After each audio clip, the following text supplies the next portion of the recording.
자, 서로 축복의 인사할까요? 우리 앞에 옆에 뒤에 계시면 손잡으시면서 새해 복 많이 받으세요. 인사하겠습니다.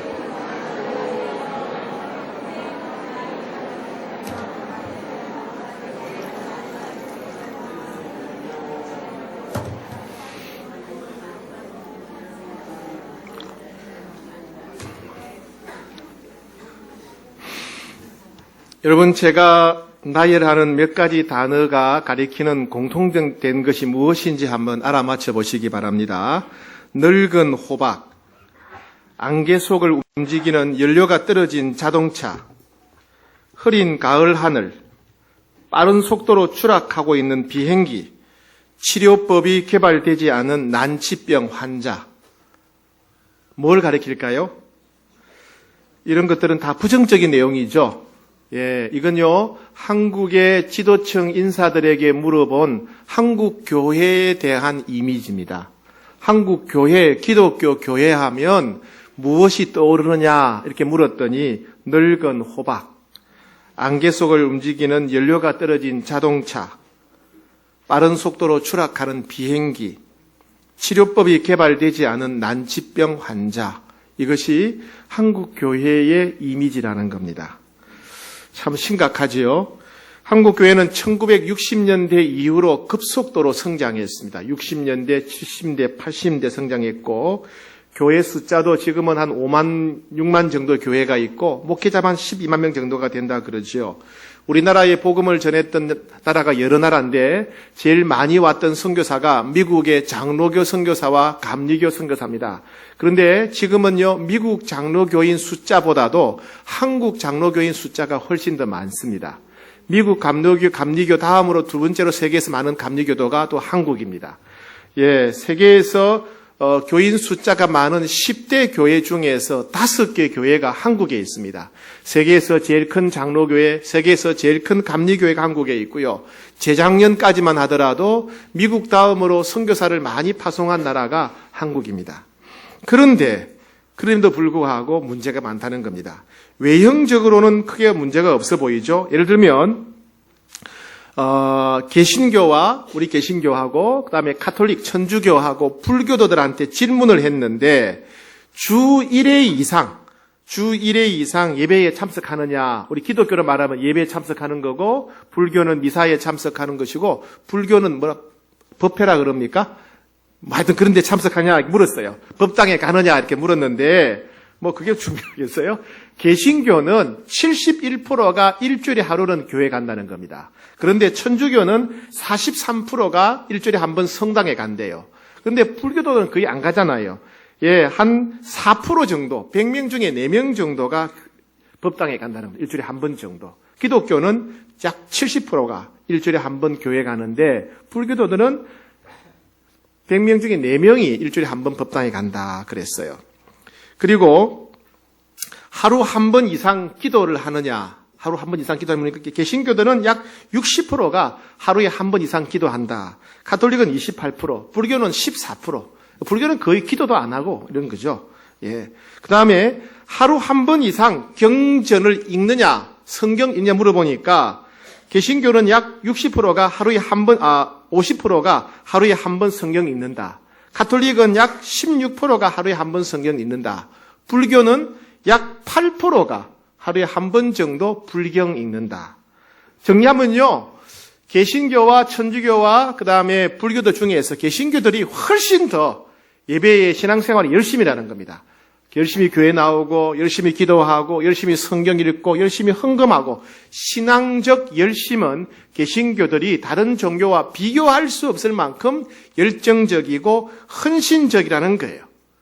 근데 뭐가 문제냐 하면 사람들한테 물었습니다. 기독교인들에 대해서 기독교인들의 말과 행동에 대해서 믿음이 가느냐 신뢰하느냐 이렇게 물어보니까 약 17%의 사람들만 신뢰한다. 참 심각한 문제지요. 다른 종교는 훨씬 많습니다. 불교는 34%, 가톨릭은 41%를 신뢰한다 그럽니다. 그러니까 기독교인들은 믿을 수 없다는 거예요. 기독교인들은 말만 잘하는 사람이지 믿을 수 없는 사람들이다. 그럼 앞으로 당신이 종교를 바꾼다면 어느 쪽으로 가고 싶느냐? 그렇게 물으니 가톨릭은 45%, 불교는 35%, 개신교는 12%. 그러니까 수많은 사람들이 가톨릭이나 불교로 전환하고 싶지 교회는 안 가고 싶다 이렇게 말한다는 겁니다. 왜 이렇게 기독교가 사회에서 지탄의 대상이 되고 사람들한테 신뢰를 얻지 못하는 이런 종교가 되었겠습니까? 지난 2015년 10월 우리 교회 정책당회에서는 2016년을 계획하면서 이러한 시대에 한국 교회를 위해서나 우리 홍익교회를 위해서나 우리가 2016년에는 우리가 새로운 마음으로 하자. 그래서 표어를 빛으로 소금으로 살게 하소서 이렇게 정했습니다. 이 왼쪽에 보면 현수막 있죠? 빛으로 소금으로 살게 하소서. 이렇게 기독교의 이미지가 완전 바닥에 추락한 이런 시대에 우리가 깨어서 빛으로 소금으로 살아야겠다 하는 내용입니다. 이 현수막의 이미지는 밑에 있는 까만색은 도시를 가리킵니다. 죄악으로 가득한 도시고 그 위에 보면 둥근색과 그다음에 하트 모양이 있죠. 이 빛과 소금으로 살아가는 성도의 모습이 둥근 원과 하트로 표현되어 있고 위에 큰 빛이 비치죠. 예수 그리스도의 영광이 생명의 빛이 비쳐서 그 빛을 받아서 성도들이 반사할 때 세상이 밝아지고 변화되지 않겠느냐 하는 겁니다. 그런 소망이 담겨 있습니다. 그래서 우리는 올 한 해 우리가 주님 말씀 받들어서 빛으로 소금으로 살아가려고 온 성도가 애쓰고 힘쓰는 그런 해가 되었으면 좋겠습니다. 오늘 본문에 보시면 13절에 너희는 세상의 소금이다 그랬죠. 그리고 14절에는 너희는 세상의 빛이다 그랬어요. 빛이 되라는 게 아니고 소금이 되라는 게 아니고 너희는 이미 소금이다. 너희는 빛이다 그렇게 말씀하십니다.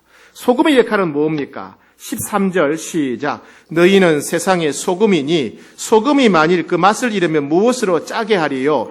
후에는 아무 쓸데없어 다만 밖에 버려져 사람에게 밟힐 뿐이다. 소금은요 짠맛을 내게 만드는 거예요. 음식의 간을 맞추지요. 음식의 부패를 방지하기도 하고. 소금이 짜지 않으면 음식 간을 맞출 수가 없습니다. 또 빛은 뭡니까? 어둠을 몰아내는 역할을 하지요. 자, 봅시다. 15절 시작. 사람이 등불을 켜서 말 아래에 두지 아니하고 등경 위에 두나니 이러므로 집안 모든 사람에게 비치느니라. 자, 등불을 켰는데 이 등불을 이 말은 뭐냐면 타고 다니는 그 말이 아니고 양을 측정할 때 한 말들이 두 말 그죠? 그 말 큰 통을 말합니다. 등불을 켜서 큰 통 아래 두지 않는다. 등불을 켜서 식탁 아래에 두지 않는다는 거예요. 등불은 높은 데 달아놓아야 넓게 비치지 않겠습니까? 빛은 넓게 비치게 해야 된다. 그런 말입니다. 무슨 말씀입니까? 그리스도인은 소금이기 때문에 짠맛을 내는 삶을 살아야 된다. 그리스도인은 빛이기 때문에 빛을 환하게 사랑에 비추는 삶을 살아야 된다. 그런 말씀이죠. 그러면 짠맛을 내는 삶, 빛을 발하는 삶은 어떤 삶을 가리키겠습니까? 16절에 나와 있어요. 16절 시작. 이같이 너희 빛이 사람 앞에 비치게 하여 그들로 너희 착한 행실을 보고 하늘에 계신 너희 아버지께 영광을 돌리게 하라. 자, 빛으로 소금으로 사는 게 무엇입니까? 착한 행실을 하는 것. 착한 행실을 하는 것이 소금으로 사는 것이고 빛으로 사는 거라 말씀입니다.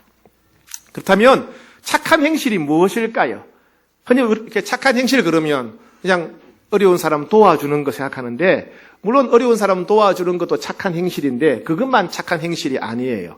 주님은 오늘 본문에서 너희는 빛으로 살고 소금으로 살아야 된다. 즉 착한 행실을 해야 된다고 말씀하시면서 그 착한 행실의 내용이 뭔지 구체적인 행위가 무엇인지 5장 17절부터 7장까지를 통해서 12가지로 설명하십니다.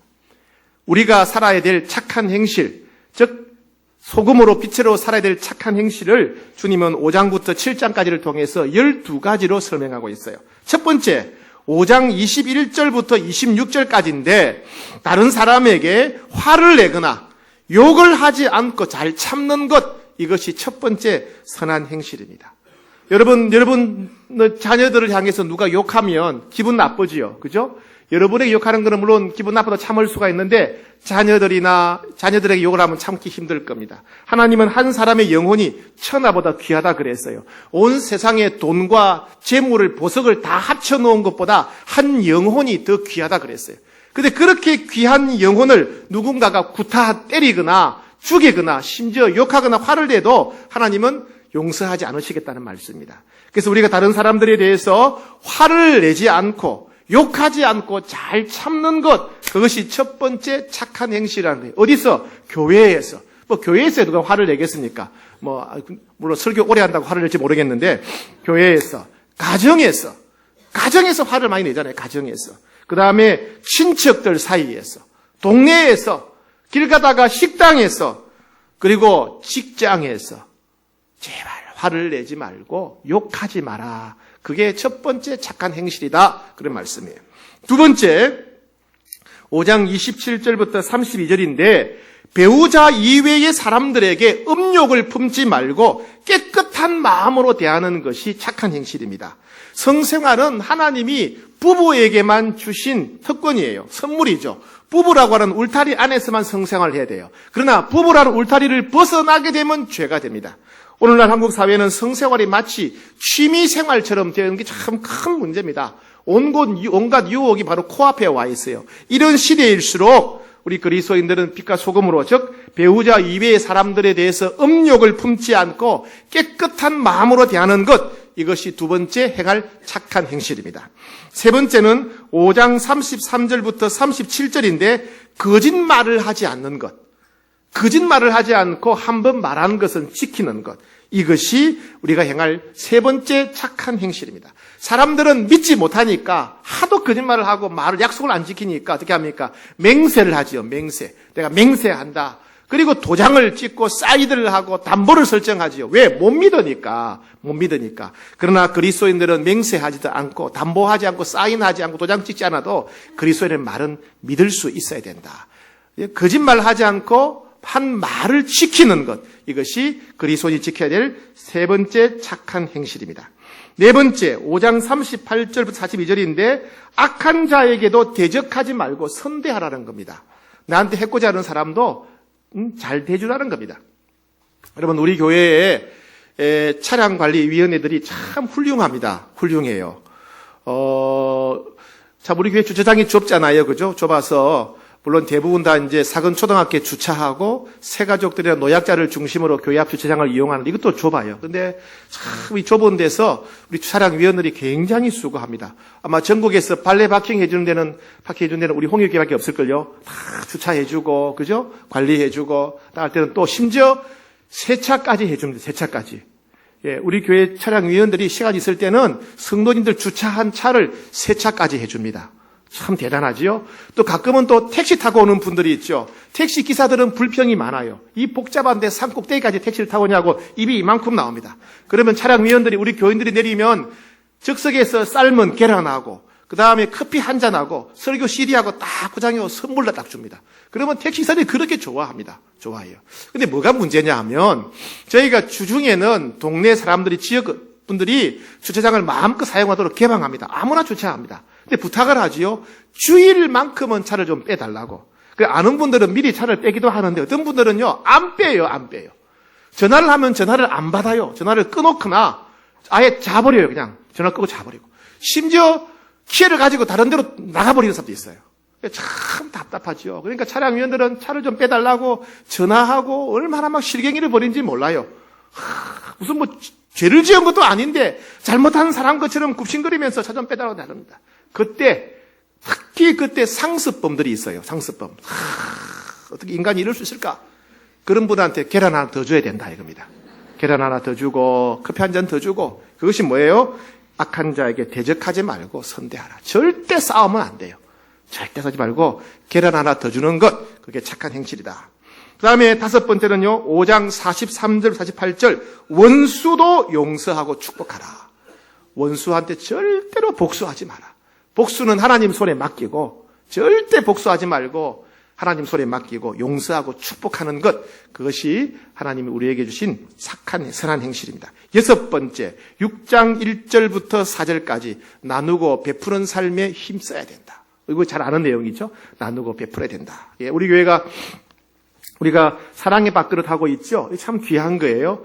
우리 교회가 국내와 국외, 해외와 북한의 결식 아동들 92명의 아이들을 우리가 매달 먹여 살리고 있어요.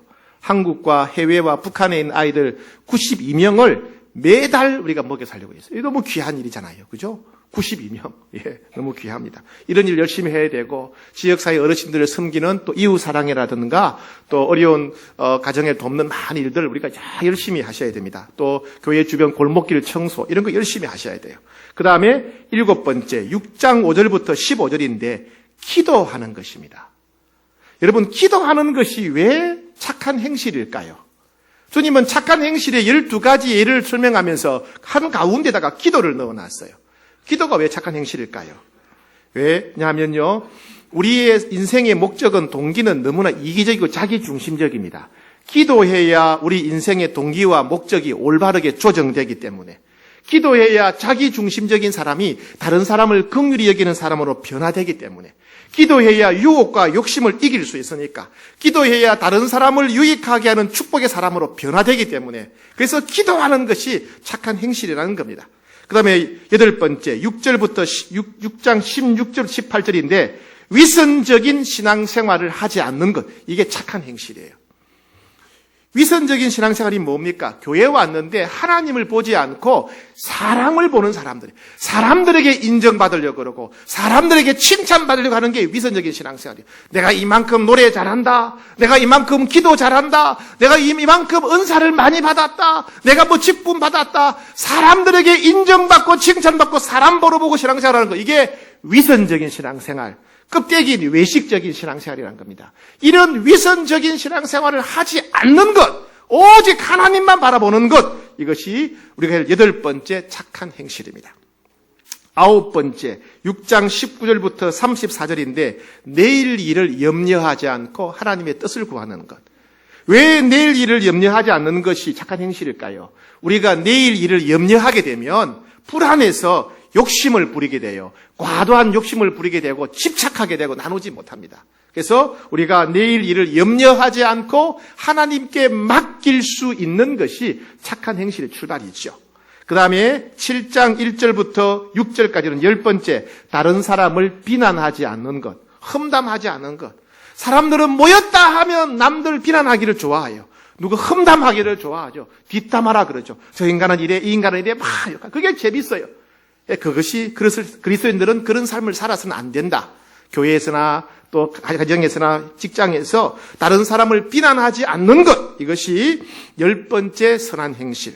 11번째, 7장 7절부터 12절인데 남들에게 대접받고자 하는 대로 먼저 대접하는 것. 우리는 어디 가면 이렇게 생각하죠. 아이고, 사람들이 내한테 먼저 아는 체 하면 좋겠다. 내한테 먼저 인사하면 좋겠다. 내한테 먼저 전화해주면 좋겠다. 아이고, 내한테 먼저 잘해주면 좋겠다. 그렇듯이 내가 먼저 그러라는 거예요. 내가 먼저 남들이 내게 이렇게 해줬으면 좋겠다는 걸 내가 먼저 하라는 거예요. 내가 먼저 인사하고, 내가 먼저 전화하고, 내가 먼저 양보하고, 내가 먼저 보내주고, 이렇게 내가 대접받고자 하는 것을 남들에게 먼저 해주는 것, 이것이 그리스도인들이 행해야 될 11번째 착한 행실입니다. 마지막 12번째는요, 처음과 끝이에요. 5장 17절부터 20절, 7장 13절부터 27절, 앞뒤에 있는 내용은 뭐냐? 하나님의 말씀에 순종하는 것이 결국 선한 행실이라는 거예요. 선한 행실의 핵심은 결국 하나님 말씀에 순종하는 거다. 성경은 기록된 하나님 말씀이죠. 우리는 기록된 말씀에 순종해야 되고, 또 하나님이 우리에게 개인적으로 주시는 살아계신 하나님의 음성을 듣고 그 음성에 우리가 순종해야 되지요. 매일 큐티하고 통독하고 새벽 기도에 나오고 가정 예배드리고 주일 예배를 통해서 기록된 말씀에 순종하고 또 날마다 개인적으로 우리에게 주시는 그 음성을 듣고 순종하는 것, 이것이 우리가 해야 될 선한 행실입니다. 이 선한 행실이 이제 12가지가 되죠. 12가지, 그죠? 네. 특히 이 하나님 말씀에 순종하는 게 왜 중요하냐 하면, 말씀에 순종하지 않으면 자꾸 우리 본성대로 행하게 돼요. 내 생각대로 하게 됩니다. 세상 사람들처럼 하게 되는 겁니다. 우리가 내 본성대로 하지 않고 세상 사람들처럼 하지 않기 위해서 우리는 하나님 말씀을 듣고 말씀대로 살아야 됩니다. 이 말씀대로 순종하는 것이 믿음의 열매고 우리 인생을 반석 위에 건축하는 길이고, 그리고 다른 사람들에게 축복의 통로가 되는 길이라는 겁니다. 이와 같이 12가지, 우리가 빛과 소금으로 살아가는 삶, 착한 행실 12가지죠. 12가지 다 살아야 돼요. 근데 한꺼번에 살려고 하면 이게 어려운 거예요. 여러분 혹시 구구단 지금도 외우세요? 물어볼까요? 98. 오, 외우시네. 예. 아직도 못 외운 분이 있습니까? 외운 중이 있습니까? 여러분, 구구단 외우실 때 어떻게 외웠어요? 2단부터 9단까지 한꺼번에 외웠어요? 어떻게 외웠어요? 제일 처음에는 2단 외우고, 2일은 2, 2일은 4 외우고, 그 다음에는 3단 외우고, 그 다음에는 4단 외우고, 그렇게 해서 9단까지 외웠죠. 그죠? 그렇게 해요, 그렇게. 12가지를 한꺼번에 하려고 그러면 기억이 안 나는 거예요. 한 가지씩 정해서 집중해야 됩니다. 희한하게 12가지네요. 1년이 몇 달? 12달인 거예요. 그래서 생각에, 그럼 되겠구나. 한 달에 한 가지씩 정해놓고, 선한 행실 한 가지를 정해놓고, 매달 한 가지씩 우리가 힘쓰면 1년이 되면 이 모두를 다 우리가 힘쓸 수 있겠구나 알게 됐어요. 그래서 여러분 주보에 보면 우리 중보기도란이 거기다가 이걸 매달 우리가 힘써야 될 선한 행실을 한 가지씩 적어 놓으려고 합니다. 지금 보지 마세요. 다음 주부터 나옵니다. 다음 주부터. 그러니까 다음 주부터 중보기도를 딱 보시고 이번 달 선한 행실은 이거구나. 열심히 기도하고 실천하는 거예요. 그죠? 그리고 다음 달에 또 다른 주. 이렇게 1년 동안 하면 우리가 12가지를 다 우리가 지킬 수 있는 아름다운 성도가 될 줄 믿습니다. 그럼 왜 이렇게 우리가 선한 행실을 힘써야 되느냐 하는 겁니다. 피곤하게 왜 그렇게 하느냐. 첫 번째, 우리가 착한 행실을 힘써야 될 이유는 뭐냐면 착한 행실을 통해서 사람들이 하나님께 영광을 돌리기 때문에 그래요. 자, 오늘 본문 5장 16절 같이 읽어보겠습니다. 5장 16절 시작. 이같이 너희 빛이 사람 앞에 비치게 하여 그들로 너희 착한 행실을 보고 하늘에 계신 너희 아버지께 영광을 돌리게 하라. 영광을 돌리게 한다는 말은 뭐냐면 믿게 된다, 인정한다, 감사한다 그런 말이죠. 우리가 가정에서 착한 행실을 하면 우리 가족들이 나를 보고 하나님이 살아계시구나, 하나님을 알게 되고 믿게 된다는 거예요. 내가 직장에서 착한 행실을 행하게 되면 직장 동료들이 내 행실을 보고 저 사람 보니까 하나님이 살아계시다, 저 사람 보니까 나도 하나님 믿고 싶다 이렇게 된다는 거죠. 성경에 무슨 내용이 있는지, 기독교가 무엇인지, 하나님이 어떤 분인지 구구절절하게 설명하지 않더라도 우리가 착한 행실을 살게 되면 사람들이 하나님을 알게 되고 인정하게 되고 믿게 된다는 겁니다. 그러니까 우리가 착한 행실에 힘써야 된다는 거죠. 두 번째, 우리가 착한 행실에 힘써야 될 두 번째 이유는 뭐냐 하면 이것이 우리의 믿음의 증명이기 때문에 그래요. 사람들이 물었습니다. 예수님께 구약 성경의 핵심이 무엇입니까? 예수님 뭐라 그러셨죠? 하나님을 사랑하는 것과 이웃을 사랑하는 것이다. 네가 정말 하나님을 사랑한다면 이웃을 사랑해야 된다. 그렇게 말씀을 하셨죠. 그죠? 우리가 하나님을 믿는다면 이웃을 사랑해야 됩니다. 우리가 이웃을 사랑하지 않는다면, 이웃 사이에 선한 행동을 하지 않는다면, 착한 행실을 행하지 않는다면 하나님을 믿는다는 우리의 믿음은 헛된 것이죠. 야고보서 2장 14절에 행함이 있노라, 믿음이 있노라 하고 행함이 없으면 그것은 그 자체가 죽은 믿음이다.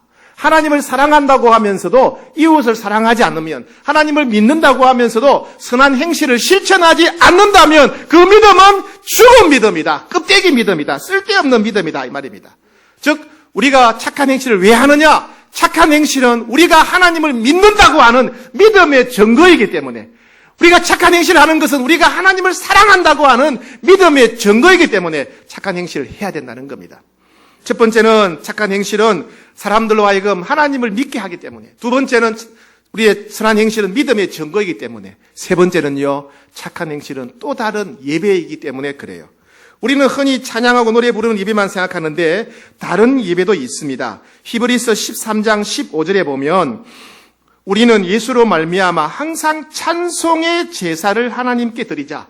이 찬송의 제사, 이거 지금 우리가 드리는 예배가 찬송의 제사예요. 같이 일어나서 찬송하고 손뼉 치고 춤추고 이게 찬송의 제사예요. 그러면 다른 예배가 있느냐? 히브리서 13장 16절에 보면 오직 선을 행함과 서로 나누어 주기를 잊지 말라. 하나님은 이 같은 제사를 기뻐하시느니라. 나누고 베푸는 것, 즉 착한 행실이 우리가 하나님께 드려야 할 또 다른 예배요 제사라는 겁니다. 다른 사람의 필요를 보고 나누고 베풀며 섬기는 삶, 착한 행실이 우리 하나님께서 기쁘게 받으시는 또 다른 영적 예배요 제사라는 겁니다. 그래서 우리는 선한 행실에 힘써야 돼요. 예배 드리듯이, 예배니까 하나님이 기쁘게 받으시기 때문에 선한 행실에 힘써야 된다는 겁니다. 어느 교회 집사님이 가게를 운영했습니다. 가게를 하는데 그게 이제 종업원이 있겠죠. 종업원이 있는데 한 3개월쯤 되니까 그만두겠다는 거예요. 그래서 사장님이 아니 왜 그만두려고 그러냐 그러니까 종업원이 옆에 있는 다른 가게로 가겠다는 거예요. 그래서 아이고 월급이 적냐 내가 월급 올려줄 테니까 우리 가게에 있으라 그럽니다. 그러니까 그 직원이 하는 얘기가 저는 월급 때문에 옮기려고 하는 게 아닙니다. 그래. 왜 옮기려고 그러냐 그러니까 저는 지금 기독교를 믿어야 될지 불교를 믿어야 될지 고민하고 있습니다. 이제 기독교인 사장님 밑에서 제가 3개월 있었는데 제가 불교 사장 밑에 가서 좀 있어보고 싶다고 있어본 다음에 내가 기독교를 믿을지 불교를 믿을지 결정하겠다는 거예요. 그러니까 사장이 하는 말이 왜 진작에 그런 얘기 안 했냐는 거예요. 왜 진작에 그런 얘기 안 했냐는 거예요. 무슨 얘기입니까? 교회에서는 다 잘 믿는 것처럼 착한 것처럼 이렇게 하다가 돌아서고 나면 갑자기 눈빛이 달라지면서 손해보기 싫어하고 양보기 싫어하고 베풀기 싫어하는 사람으로 바뀐다는 거죠. 교회에서는 훌륭한 집사고 훌륭한 그리스도인인데 빛과 소문 사는 것 같은데 가정에만 가면 딴 사람 돼버리고 직장에만 가면 딴 사람 돼버리고 식당에만 가면 딴 사람 돼버리고 길거리에 가면 불신자가 돼버리는 게 이 문제는 거예요. 이게 문제예요. 그럼 우리가 어떻게 해야 되겠습니까? 여러분, 내가 착하게 살아야 돼, 착한 행실을 해야 돼, 여기에 동의하는 것만 가지고 되는 게 아니에요. 사람들은 다 착하게 살아야 된다고 생각해요. 날 강도 불러가지고 착하게 살고 싶다고 다 착하게 살고 싶다 그래요. 근데 문제는 뭡니까? 사람들은 다 착하게 살고 싶은데 그렇게 살아내는 사람이 없는 게 문제예요. 그렇게 살아내는 사람이 없는 게 문제입니다. 그렇죠? 예. 자, 그럼 우리가 어떻게 해야 되겠습니까? 첫 번째, 우리는 주변 사람들의 필요에 대해서 민감해야 됩니다. 내 주변 사람들이 어디가 아픈지 뭐가 부족한지 민감해야 돼요. 왜냐하면 우리는 너무나 이기적이고 자기 중심적이기 때문에 내가 아픈 것만 생각하지 남들이 아픈 건 신경 안 써요. 내 돈이 없는 것만 신경이 써야지 남들이 돈이 없는 건 신경이 안 쓰이는 거예요. 여러분, 아는 유명한 말이 있어요. 이런 말 혹시 들어봤는지 잘 모르겠어요. 이거 누가 유명한 말인데 혹시 들어봤는지 모르겠어요. 둘이 먹다 하나 죽어도 모른다. 들어보셨어요? 와, 이거 다 아시는구나. 무슨 뜻이죠? 이거 어떤 상황에서 하는 말이죠? 맛있을 때, 그죠? 맛있는 거 먹을 때 둘이 먹다가 하나 죽어도 모른다 그러죠. 이걸 뒤집어 놓으면 내가 맛있는 거 먹는 동안에는 옆 사람이 죽어도 모른다는 뜻이에요. 내가 즐거우면, 내가 재미있으면, 내가 행복하면 내 옆 사람이 굶어 죽어도 모른다는 뜻이에요. 그죠? 그런 뜻이 있는 거죠. 여러분, 우리가 다 알아차리는 게 아니에요. 눈도, 시력도 눈이 밝은 사람이 있고 눈이 어두운 사람이 있어요. 그죠? 귀도 잘 들리는 사람이 있고 잘 안 들리는 사람이 있어요. 냄새도 잘 맞는 사람이 있고 못 맞는 사람이 있어요. 맛도 잘 느끼는 사람이 있고 못 느끼는 사람이 있어요. 다른 사람의 필요에, 다른 사람의 고통에 대해서 민감한 사람이 있고 민감하지 못한 사람들이 있어요. 내가 아무리 돕고자 하되 다른 사람 필요에 민감하지 못하면 도울 수가 없는 겁니다.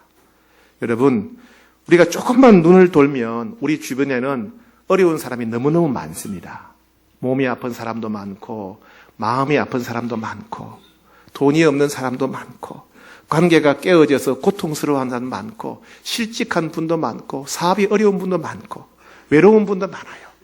조금만 눈을 들면 우리 주변에 다양한 필요 가운데 고통스러워하는 사람이 많이 있습니다. 두 번째, 우리는 긍휼의 마음을 가져야 돼요. 긍휼의 마음. 우리는 나누기를 싫어해요. 베풀기를 싫어해요. 심지어 다른 사람이 어려운 걸 봐도 아이고 뭐 자기 사정이겠지, 뭐 자기 문제겠지, 뭐 게을러서 그렇겠지, 이렇게 사람을 불쌍히 여기지 않아요. 사람들이. 왜요? 자비가 없어서 그래요. 긍휼이 없어서 그래요. 우리에게는 다른 사람을 불쌍히 여기는 마음이 필요해요. 긍휼의 마음이 필요해요. 그것이 예수님의 마음이죠. 빌립보서 2장 5절에 너희 안에 이 마음을 품으라 곧 그리스도 예수의 마음이니 다른 사람을 불쌍히 여기는 마음이 필요해요. 어쩌면 정말 다른 사람들에게 필요한 것은 돈이 아니에요. 다른 사람이 필요한 건 먹을 게 아니에요. 때로는 따뜻한 말 한마디가 그들의 마음에 감동을 주고 그들을 살만나게 만들고 행복하게 해준다는 겁니다. 긍휼, 불쌍히 여기고 사랑하는 그 마음의 한마디가 다른 사람을 행복하게 해준다는 거예요. 서강대학교 교수였던 장영희 교수님이 쓴 책에 이런 이야기가 나옵니다. 이분이 자기 학교 학생 중에 이상호라고 하는 학생이 하나 있었는데 이 학생의 이야기가 자기가 평생 잊지 못하는 감동이 되었다는 거예요. 이 학생이 대학에 와가지고 교수님한테 자기 성장 과정을 이야기했는데 그 학생의 성장 과정이 그렇게 감동이더라는 거예요. 무슨 얘기냐 하면 이 이상훈 학생이 부모님이 너무 가난하고 교육에 관심이 없으니까 막 자란 겁니다. 그래서 초등학교는 물론 중학교 3학년까지 되었는데 계속 사고를 치는 거예요. 맨날 나쁜 짓만 골라서 하고 남들 때리고 빼앗고 싸우고 학교에 정말 골치덩어리. 학교에 골치덩어리. 저런 애가 왜 있나 싶을 정도로 큰 사고 뭉치. 하루는 이 상원한 애가 친구하고 싸워가지고 머리가 깨진 겁니다. 그걸 끌려온 거예요. 보통 오면 어떡합니까? 막 욕을 하면서 막 혼내겠죠. 근데 그 담임 선생님이 이 상호를 딱 데려와가지고 피를 다 닦아주고 약을 바르고 붕대를 감아주면서 야, 우리 상호 피를 많이 흘렸는데 어쩌냐? 우리 상호 피를 많이 흘렸는데 어쩌냐? 할 수 있는 말이죠. 그런데 그 선생님, 담임 선생님이 하는 말 중에 우리라는 말, 우리 상호라, 우리라는 그 말 한마디가 가슴에 팍 꽂히는 겁니다. 선생님이 날 보고 그냥 상호라 그러지 않고 우리 상호라 그러셨다. 우리라 그러셨다. 너는 너고 나는 나. 너 같은 놈. 이렇게 하지 않고 우리 상호. 선생님은 나를 남으로 여기지 않구나. 선생님은 나를 우리라고 여기는구나. 그 우리라는 단어가 이 상호에게 감동을 팍 준다는 겁니다. 그때부터 이 친구가 선생님의 그 우리란 말 한마디에 정신을 차리고 바로 살아가기로, 착하게 살기로 결심을 하고 이를 악물고 친구들과 관계를 끊고 바르게 살기로 노력해서 서강대학교에 들어와서 그렇게 훌륭한 학생이 되었다는 겁니다. 여러분, 정작 사람들에게 필요한 것은 돈이 아닐 수가 있어요. 먹을 게 아닐 수가 있어요. 정말 사랑하는 긍휼의 말 한마디가 감동이 되고 위로가 되고 힘이 될 수 있습니다. 세 번째 착한 행실, 선한 행실은요, 함께하면 더 쉽게 할 수가 있습니다. 내가 결심했다가도 혼자 하면요, 금방 잊어버려요. 잊어버리게 되고 혼자 하면 귀찮으면 힘들면 안 할 수가 있죠. 포기해버리기가 쉬워요. 그런데 같이 하게 되면 아무리 작은 것도 같이 하면 훨씬 쉽고요. 내가 잊어버리면 남들이 하니까 또 계속해서 할 수 있죠. 그래서 같이 하면 더 오래 할 수 있고요. 더 즐겁게 할 수가 있습니다. 그래서 내 혼자 하기보다 가족들이 함께 하거나 사랑방 식구들이 함께 하거나 남성교회, 여전도회가 함께 하거나 함께 하는 게 중요해요. 남성교회 여러분, 여름에 개 한 마리 잡아먹는 것으로 끝내지 말고 물론 개도 먹어야 되지만 여러분 선한 일에 함께 헌신하셔야 돼요. 선한 일에. 마지막 네 번째, 우리가 선한 행실, 착한 행실에 힘쓰려면 성령 충만해야 됩니다. 성령 충만. 중국의 유명한 백낙천이라고 하는 시인이 있죠. 이 백낙천이가 하루는 도림선사라고 하는 아주 유명한 도사를 찾아갑니다. 찾아가서 이렇게 말합니다. 제가 평생 간직해야 될 인생의 좌우명 한마디를 제게 주십시오. 그래요. 평생 간직할 인생의 좌우명을 하나 달라. 그러자 이 도림선사가 하는 말이 뭐라 그러냐면 죄짓지 말고 착한 일에 힘쓰라 그럽니다. 죄짓지 말고 착한 일에 힘쓰라. 그 말을 들으니까 이 백낙천이가 화가 나는 거예요. 아니 그건 누구나 다 아는 거지 않냐고. 3살 먹는 애도 아는 거라고. 왜 그런 단순한 말을 주냐고. 그러자 이 도림선사가 하는 말이 맞다고. 이 말은 3살 먹는 아이들도 아는 거라고. 그런데 90살 먹은 노인도 실천하기 어려운 거라고. 착하게 살기로, 착한 행실하기로 결심한 사람은 많습니다. 그런데 그렇게 살아내는 사람은 없어요. 왜요? 우리 본성이 악하기 때문에. 왜요? 남들이 그렇게 살지 않으니까 그런 거예요. 아까 우리가 물고기 영상을 보셨지요? 물고기가 물속에서 가만히 있으면 가만히 있는 게 아니에요. 가만히 있으면 물과 함께 떠내려갑니다. 그죠? 물과 함께 떠내려가는 거예요. 자기도 앞으로 놀아가려고 애를 써야 되고 물살을 거슬러 올라가야 됩니다. 이기적이고 자기중심적인 본능을 이겨야 돼요. 이기적이고 자기중심적인 본능을 이겨야만 착한 행실을 할 수가 있어요. 세상 사람들과 다르게 살아야 돼요.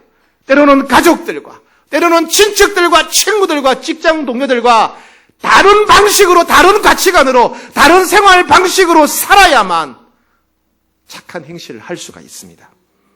그것은 우리의 결단과 노력만으로는 불가능합니다. 우리에겐 새로운 능력이 필요해요. 그 능력이 바로 성령님의 능력입니다. 자기 죄를 회개하고 예수님을 믿는 자에게는 성령님이 찾아오시지요. 성령님 우리 안에 놀라운 일을 하십니다. 어떻게? 내 성품, 내 기질을 바꾸어 주시오. 어떻게? 어떤 사람으로? 용서하는 사람으로, 오래 참는 사람으로, 다른 사람을 불쌍히 여기는 사람으로, 다른 사람을 사랑하는 사람으로, 겸손한 사람으로, 오래 참는 사람으로, 내 것을 아끼지 않고 양보하고 나누고 베푸는 사람으로 우리의 본성을 바꾸어 주십니다. 그렇게 살 수 있도록 마음과 생각에 새 힘을 주십니다. 그래서 오직 성령 충만해야만 본성을 이기고 선한 행실을 할 수가 있어요. 오직 성령 충만해야만 다른 사람들과 다르게 살아가고 선한 행실을 할 수가 있습니다. 성령 충만하게 되면 남들이 알아주지 않아도, 결과가 나빠도 힘들어도 그 일을 계속 할 수가 있습니다. 그러니까 오직 성령 충만해야만 짠맛을 잃지 않고 살 수가 있어요. 성령 충만해야만 빛을 잃지 않고 살 수 있습니다. 한 가지 얘기하고 마치겠습니다. 여러분, 우리는 중요한 치료 방법을 가리켜서 세러피라고 합니다. 세러피. 그런데 이 테레사 세러피라는 게 있습니다. 미국의 의과대학에서 이런 실험을 했답니다. 사람을 두 그룹으로 나누고 한 그룹의 사람들한테 뭘 했냐 하면 착한 일을 많이 한 사람들, 훌륭한 사람들의 위인 전기를 읽게 한 겁니다. 한쪽 사람들은 아무것도 안 읽고. 그런데 결과를 보니까 놀라운 차이가 나타났어요. 착한 일을 많이 한 사람, 인도에서 착한 일을 많이 했던 마더 테레사처럼 착한 일을 많이 한 사람들에 관한 위인 전기를 읽은 사람은 그 책을 읽고 난 뒤에 갑자기 몸의 면역 기능이 급속도로 좋아지더라는 거예요. 몸이 건강해지더라는 거예요. 그런데 아무것도 읽지 않은 사람은 원래 그대로라는 거예요. 내가 착한 일을 한 것도 아니고 남들이 착한 일을 한 사람들에 관한 책을 읽기만 하더라도 몸의 면역 기능이 올라가고 건강해지더라는 거예요. 우리가 착한 일을 직접 하게 되면 얼마나 놀라운 일이 일어나겠습니까? 착한 일을 많이 하는 것이, 선한 행실을 하는 것이 하나님이 보실 때 복되다라는 것을 우리 몸에다가 하나님이 증거를 새겨 놓으신 겁니다. 착한 일을 많이 하는, 선한 행실을 힘쓰는 것, 이것이 우리 몸을 건강하게 하고 우리 인생을 복되게 하는 길이라는 겁니다. 그것이 테레사 세러피라고 하는 의과대학 의사들이 발견한 이론입니다. 사랑하는 여러분, 정말 예수 믿는 거, 믿는 사람답게, 예수 믿는 사람답게 제대로 살고 싶습니까? 그렇다면 착한 행실을 실천하며 살아야 됩니다. 여러분, 하나님을 기쁘시게 하고 하나님이 복을 베푸시는, 은혜 베푸시는 복된 인생 살고 싶습니까? 그렇다면 착한 행실에 힘쓰며 살아야 돼요. 여러분, 건강하게, 강건하게 살고 싶습니까? 그렇다면 착한 행실에 힘쓰며 살아야 됩니다. 2016년 온 성도가 그렇게 마음과 힘을 모아서 소금으로 빛으로 착한 행실에 힘쓰는 복된 해가 되기를 축복합니다. 우리 함께 한번 기도하겠습니다.